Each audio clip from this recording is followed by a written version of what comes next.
Bonjour, on est absolument ravis de vous accueillir pour cette conférence de presse du collectif du Petit Déjeuner française. Et je vais proposer, pour démarrer ce Petit Déjeuner, à Caroline Lepoultier, directrice du CNIEL, de venir ici, vous accueillir et nous dire un peu qui sont les intervenants qui vont prendre la parole et quelques chiffres importants pour recadrer les choses. Caroline. Merci Mathieu, messieurs les présidents, mesdames et messieurs, bonjour à tous.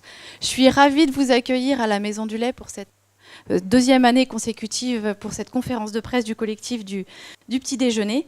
Alors, je ne vais pas être très longue, mais juste pour vous donner quelques chiffres d'introduction et puis ensuite le déroulé de cette conférence de presse. Alors le CREDOC, le Centre de recherche et d'observation des conditions de vie, a publié en 2016 quelques résultats inquiétants pour le petit déjeuner qui font qu'on est tous mobilisés aujourd'hui autour de ce petit déjeuner.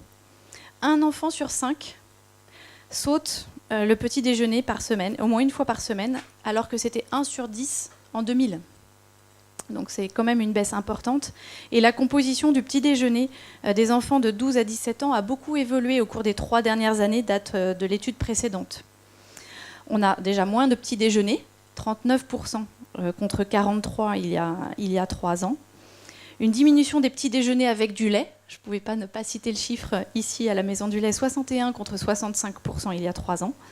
Une baisse de la consommation de tartines, 24 cette année en 2016 contre 28 en 2013. Et du coup, une baisse aussi de l'hydratation.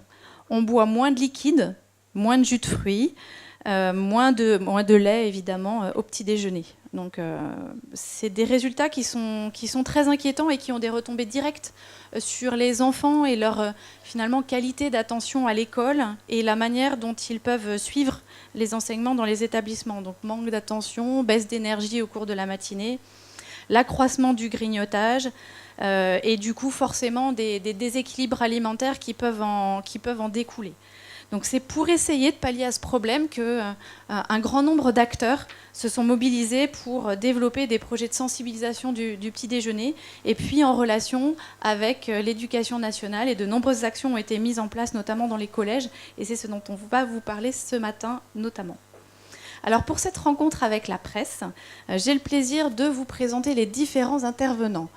Donc, monsieur Thierry Anne, qui est médecin nutritionniste et qui va rappeler quelques rôles nutritionnels du petit déjeuner, et en particulier chez les enfants et les adolescents. Ensuite, Yves Legros, le président de Saint-Dilet, nous rappellera que le collectif, ainsi que les différentes actions qui sont déjà menées par le collectif.